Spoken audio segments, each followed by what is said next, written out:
What's the crack, lads? It is the Midnight Kid here, back with another episode in my Master League Chronicles series. It's going well. We've turned the tide of the first couple of episodes and we're starting to put some good performances together. As you can see, we've made our first signing of the series. O'Dowd joins his new teammates and he made the following comments after joining the team. I've been really surprised at how good the atmosphere is within the team. I feel this is the ideal stage for me, and it fucking is, to perform on O'Dowd. He's looking like a beast with the bandan? With the little band on his hair, I should say. So I'm going to take a quick look at a couple things here, because I'm going to be doing a more in-depth Master League than just playing games and stuff. So hopefully you enjoy it. And as I said, I'm going to be learning as I go along as well. So yeah, get back to me in the comments below and give me some feedback, what you do like about the episodes, what you don't like. You know, talk about how long they are, how much information that you want, stats after every couple of games, whatever. I'll try to do it after every couple of games. Every 5 or 6 games, I'll take stock and just see what I'm kind of gonna do. So we're on the last day of the transfer window. I might actually put in a cheeky bid, but I don't think I'll get anyone. I'm happy enough with the team. So player status there, that's obviously just about, you know, the coach saying the condition and status of your players. Injured, suspensions, players who are tired, you know, stuff like that. So there's no real stuff there that I need to worry about, just to show you that. A few people were asking me about that. And then the monthly stats as well, they're basically just about your results, and they also have a bit of you know, instructions and your favorite kind of attacking and defensive areas, your approach, as you can see there. Now it's a bit flawed at the moment. I don't think I'm playing through the centre that often. I think I've gone a bit wide, and obviously my build-up is not long pass, I don't think. But again, that is what the stats are telling me.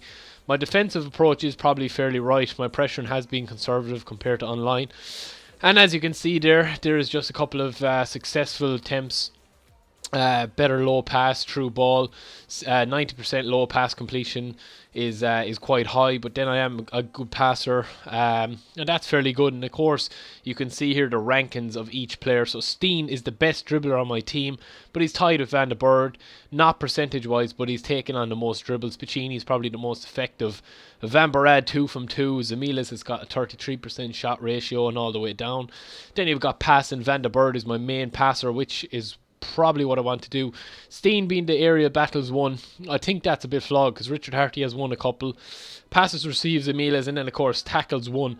Steen with 18. What a fucking beast. Harty's in there at number 3 as well. So it'd be interesting in the next couple of games whether that changes. So there's my results as well. So just as I said, lads, giving you a bit of input and giving you a bit of insight into how the team are doing from what you're not seeing really behind the scenes, be tinkering with it and stuff.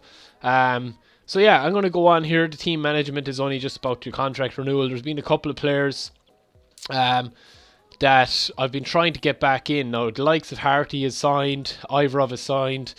Basically, all these boys have signed that you see with the little contract renewal there. I'm fairly happy that I've kept Steen. They've all looked for bigger money, obviously, but rightly so. If I'm going to be making a push. Galaska's chosen to not get a new contract, so I'm going to have to wait till his contract goes up. Mindy, Lothar Villeni, he's wanting one as well. So I'm going to accept the terms there.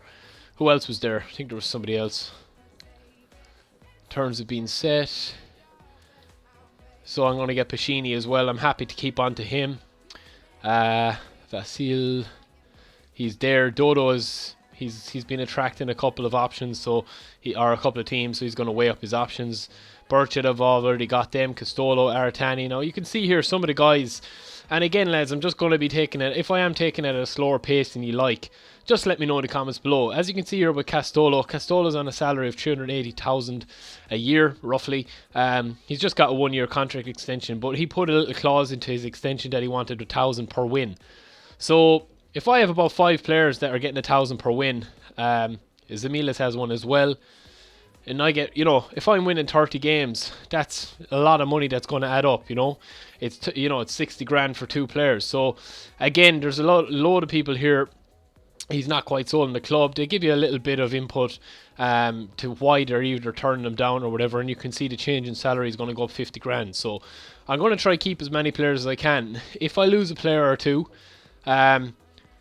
Minandinho will be the one guy that I want to kind of keep there. But if he's not interested in playing for us long term, there's nothing I can do. It's just the way that the game is built this year to have a bit more variety in who plays for you and who leaves. So that's what the youth team is for. So negotiations, it has gone shut. Negotiations in progress. Aratani, I've got an offer for him for 326,000. And Pacini, of course, as well. But I'm going to keep the two of those because it's just not worth my while actually selling them, to be honest. So I'm going to end the negotiations. I don't care if the boys don't like it.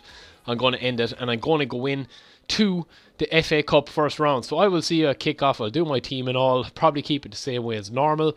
I might give O'Dowd his debut, but we will see. Going to have to pay the money at the next one. A live common FA Cup coming up.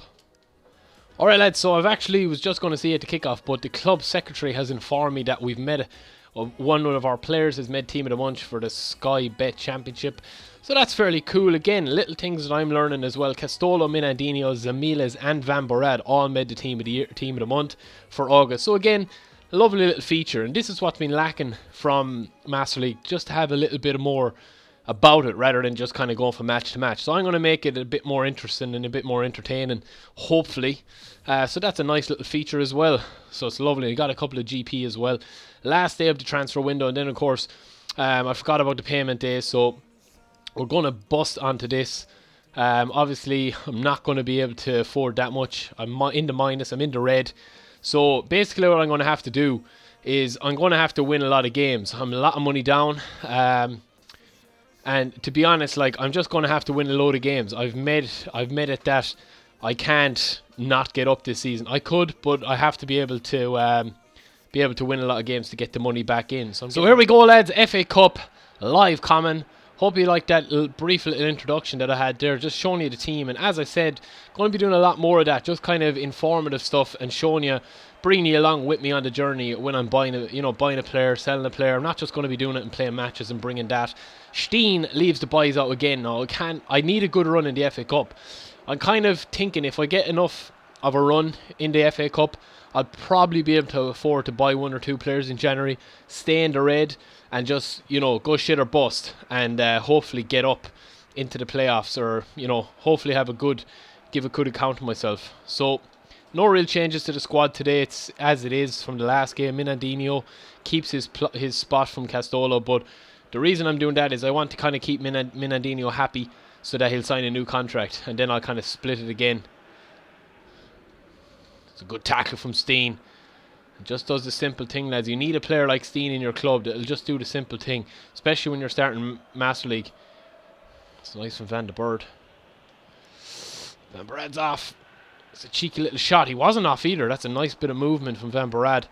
He looks to be a bit about him, lads. It's a beautiful ball from Van der Berg into Van Borad, the right winger. Nice little touch. Would have taken a lot more time on that if I had it. If I'd known he wasn't offside, I should say. Bang, bang, bang, bang, bang, bang. Spread up to Lualuat. Nice defending again from Galasca. Pacini is playing an advanced role today. I don't know why he's up so far. It's a nice ball to Zamiles. Little 1-2. That's beautiful play. Switch it back. Zamiles, take your goal. What a fucking goal. Boom. You can just see it's on. I'm always talking about momentum in PES Online.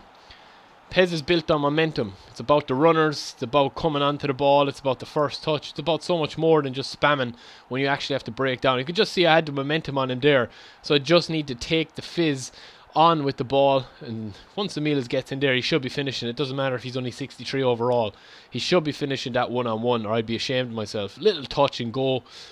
It's really, really, really, really, really, really powerful in PES. It always is in all the PES games, the little touch and goes, but it's that touch with the manual and then the finish in the bottom corner. Brilliant start to the FA Cup. And look what it means to that man. Could be retiring next season. We'll try and hold on to him as best we can. Good step again from Van der Berg. And Minandinho. Might fancy a pop! Snap, crackle and pop that was. Fucking whiz off that. Unbelievable. Again, nice step from Van der Berg. If I get the second goal, I'll be singing. Steen wins the aerial battle.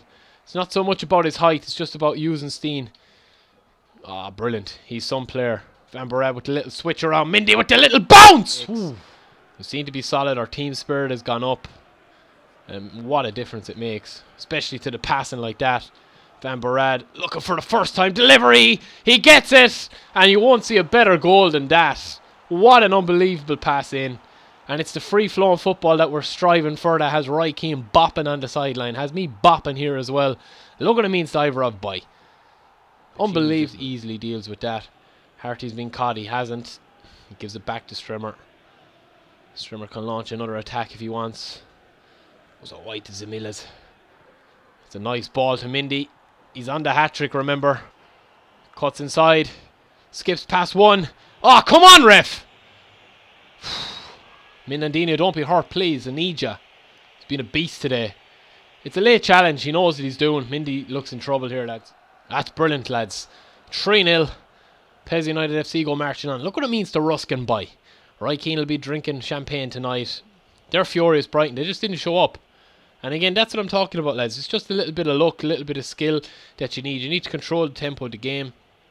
And once you do that, things start happening for you. You know, that's just the way it is. I'm way better than them today. And that's my most complete performance all season since I started this series. It's a brilliant victory. We will go marching on into round 2. See if there's any shocks. Doesn't seem to be. Sheffield Wednesday beat Charlton. Bristol beat Burnley. There's no real shocks there. Bournemouth get the win as well. Birmingham beat Derby. That's a bit of a shock, I suppose. Leeds beat Wolves. Again, not really. We will see who we get. So we get the glamour tie against Newcastle. There'll be a bit of money in it. It'll be a packed out crowd. And if we win that, we'll be either playing Stoke or Middlesbrough. And if we even go on further than that, we could be playing Arsenal. So that is our side of it in the quarterfinals. So we will see. The money could come back to bite me in the arse. But until next time, lads, I've been a Midnight Kid. Don't forget to like, favourite and subscribe. Peace.